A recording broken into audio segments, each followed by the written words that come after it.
Game show along with Jimmy Johnson, Howie Long, Terry Bradshaw. I'm James Brown. Of course, Philadelphia losing to the Dallas Cowboys today, 30-11.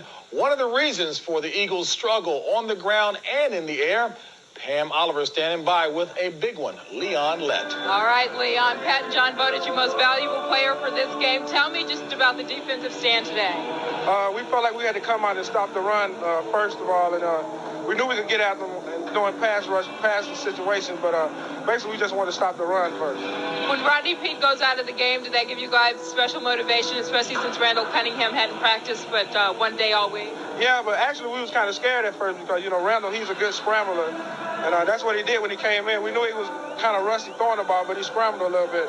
But we kind of contained him and got him shut down. You know how vocal Charles Haley is. Did he help you out throughout the game? He helped me out the whole game. As a matter of fact, he helped the whole defense out, getting us little pointers, letting us know what we was doing wrong and everything. So, yeah. You thinking Charles might be able to go next week? I'm looking forward to him being back next week. Oh, yeah. What about the Packers? They did a great job against the 49ers yesterday. That's going to be a big challenge for us. We're looking forward to get some good work in this week. We'll be ready for it. All right. Good luck the rest of the way. Thank you, Leon. Let's go back to the studio.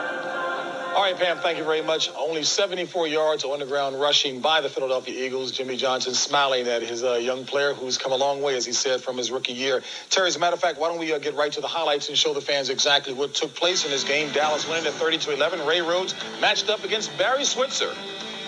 Good job, Rodney Peete off the bat. Nice drive moving. Gets out of the pocket. Scrambles down. Hit hard here on the sideline by Darren Woodson as he lunges for the first down. Doesn't make the first down. Has to leave the game with a concussion. Deion Sanders, we knew he'd make an impact today. We didn't know it would be on reverses. Goes to the left, reverses field, back to the right. Touchdown for Deion. Dallas up 10-3. Play action. There it is. Moose, where you at? Down the middle. Here I am. Dives to the 1-foot line. And it goes over after this. Cowboys are up 17-3 and lead that at the half. Michael Irvin's only score of the day on this touchdown pass from Troy Aikman with another big game as the Cowboys, JB, go on today. Took it up another notch. 30-11 over the Eagles will now face the Green Bay Packers. And as you see the note there, move on to the NFC Championship game for the 14th time, that is, in franchise history. As we come back inside, let's start back with Coach Johnson. You mentioned that it was important that the Eagles DBs do a job against Kevin Williams. Didn't happen today.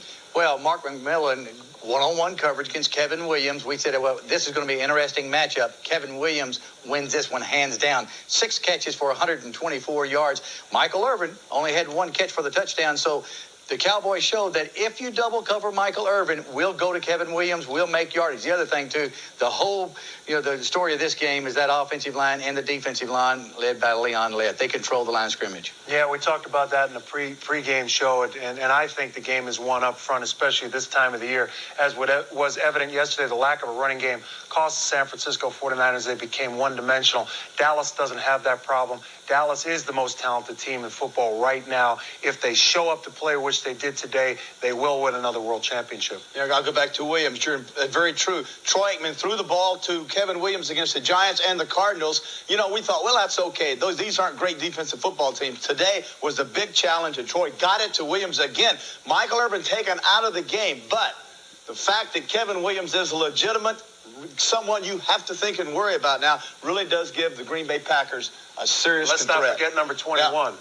Does Kevin Williams now have Troy Aikman's confidence? Absolutely. If I'm quarterback Aikman, I'm thinking, thank God now I have 2 receivers, a great tight end, a great fullback, and one of the best running backs in the history of the NFL. All right, we've got a nice matchup coming up next week. America's team from 2 different eras. The Green Bay Packers will be taking on the Dallas Cowboys, and we'll preview that matchup coming up. Of course, you'll see it next week right here on Fox. We'll talk about it in a second. That matchup. Check it out! The Packers and Cowboys conjure up images of one thing: the Ice Bowl, vintage '67, and a Green Bay comeback victory. But that was long ago and very far away. Now the Pack is back, and Brett's been the man all year. Topping the league in yards and touchdowns thrown, Brett's touchdown total was the most ever by an NFC QB. All this while bringing Green Bay its first conference title since '72. Mr. Brooks has been golden in Sterling's absence, and although he may need a vowel, don't forget Chamora. Heading the defense are Sean Jones and Reggie White, 2 of the league's toughest linemen. The battle is set in Irving, where the boys have won 5 straight from the Pack, including the past 2 divisional playoff games. Dallas has talent, motivation, and the home field. And as far as talent is concerned, 2 words: Emmitt Smith. He led the league in rushing for the 4th time in 5 years, while setting the NFL record with 25 TDs. But this team is not a Lone Star unit. Troy ruled the range and was the NFC's second-rated passer. And with Michael looking to beat you long, you can't forget Speedy Kevin or the reliable Mr. Novacek. And after last year's fall, this group of Cowboys is looking to ride high once again. They took care of the Eagles. Now they want to stop the Pack for their 3rd conference championship in the last 4 years. All right, that's the NFC title match next week. Jimmy, of course, the Packers come in with a red-hot quarterback, Brett Favre, 21 TDs, only 2 picks in the last 9 games, but you can't get past 6 straight losses, 5 under Holmgren in Texas Stadium. How do you overcome that? Well, JB, just like what Brett Favre said on our halftime show, that, they went into San Francisco lose. They felt like they didn't have anything to lose, and they went out there and played that way. Brett Favre was red hot, had a great ball game. The problem with the Packers against the Cowboys the last few years is, they haven't been able to match up in a couple of areas. They haven't been able to slow down Emmitt Smith running the football, and then on top of that, they haven't had a strong running game. Edgar Bennett's going to have to really run the football if they're going to match up against the Cowboys. The other thing, they've got more confidence now than they've ever had. Yeah, Timmerman, their replacement for the kid from Notre Dame at guard, is a big matchup on Leon Lett. Eric Williams looks like he's back. Giving up the big play has been a big problem versus Dallas. They need to keep a safety in center field. They need to run the ball or find ways to supplement the run with screens. That's right. All right. Boy, talk about And the big key, Charles Haley, could be back next week. Charles too. is It'll back make that defense even consulting better. his position this week. We like it when Terry is succinct, no doubt about it. All right, well, some guys I know who definitely has some thoughts on that matchup coming up next week on Fox are the guys who called today's game, Pat Summerall and John Madden. All right, JB, this is, I guess, John, our 11th Cowboy game that we did today. Yeah. So, indeed, we have seen a lot of them. The Cowboys won kind of handily, 30-11, but I got a feeling that they were not at all too happy with the way they won today. They didn't look that sharp. Well, they've looked sharper than they had those since Thanksgiving. I mean, I think that Thanksgiving, Emmitt Smith got hurt.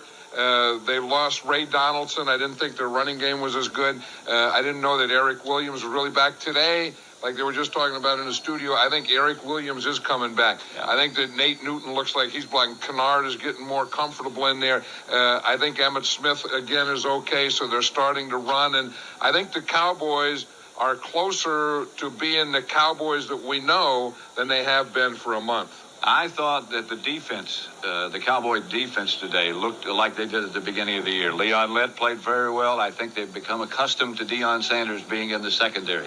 Well, yeah, and the thing that they did is they had to stop the run, and they stopped the run, and then they could make the Eagles one-dimensional and then just go after the pass. Now, I think that's going to be a problem next week, though, with the Green Bay Packers, because I can think against the Packers, you can stop the run and then say, okay, Brett Favre beat us, and Brett Favre can beat you. And I think today when they stop the run and say, okay, Rodney Peete or Randall Cunningham beat us, Randall Cunningham, Rodney Peete couldn't beat you, but Brett Favre can beat him. And Reggie White has said to the Packer team this year, this is Brett Favre's team. He's going to take us as far as we're going to go. Back to you guys. All right, Pat, thank you very much. And there is one other playoff game on the slate today. The Indianapolis Colts have a formidable task, although they won their first playoff game since 1971, beating San Diego last week. They're playing the Kansas City Chiefs, who are undefeated at home. And for a preview look at that matchup, as he takes it in, 21 yards for number 21, helping the Cowboys to that 30-11 victory over the Eagles and advancing to the NFC Championship game for the 14th time in franchise history. Jimmy, this ought to be a pretty exciting championship matchup, not only because of those squads, but because you're heading back down to Texas Stadium as well. But again, oh boy is indeed right. How do you see this? Well, I get to see some old friends back in Dallas, and when I say old friends, I'm talking about a lot of the players and the coaches. and it really will be an exciting ball game. The owner too. It will be an exciting ball game because I really think that Green Bay goes into this ball game with more confidence than they have ever had since they've been going back there and getting beat all these times.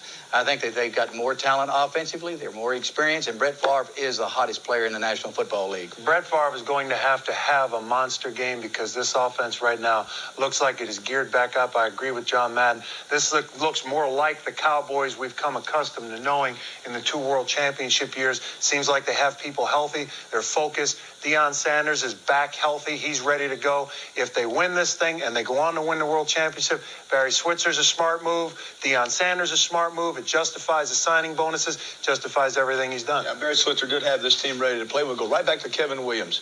His coming on the last 3 weeks and the confidence that Troy built up with him, the arsenal now goes all the way across the board, and that's very difficult. And you all of us agree.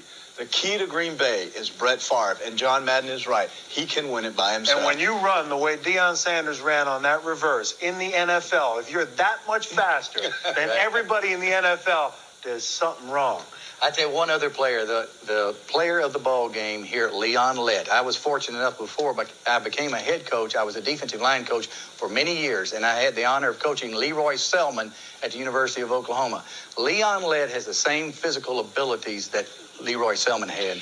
And, of course, he's a Hall of Famer. Hey, folks want to know how deep is our research staff? Back here, we've got the guy who could be the #1 player in the country, certainly a first-round draft choice in Keyshawn Johnson back here, USC, outstanding wide receiver. Well, a good indication to me that Jimmy's going back to the NFL. At halftime, he had Keyshawn take his street shoes off, and in the lots at Fox parking lot, had him running 40-yard dashes. Ran a 4.4 his agent. Hey, Unbelievable. folks, coming up next week is the NFC Championship game coming your way from Texas Stadium in Irving. It'll be the red-hot Green Bay Packers, Sean Jones, Reggie White, Brett Favre and company against the Dallas Cowboys. We'll see you next week in Texas. Have a good one.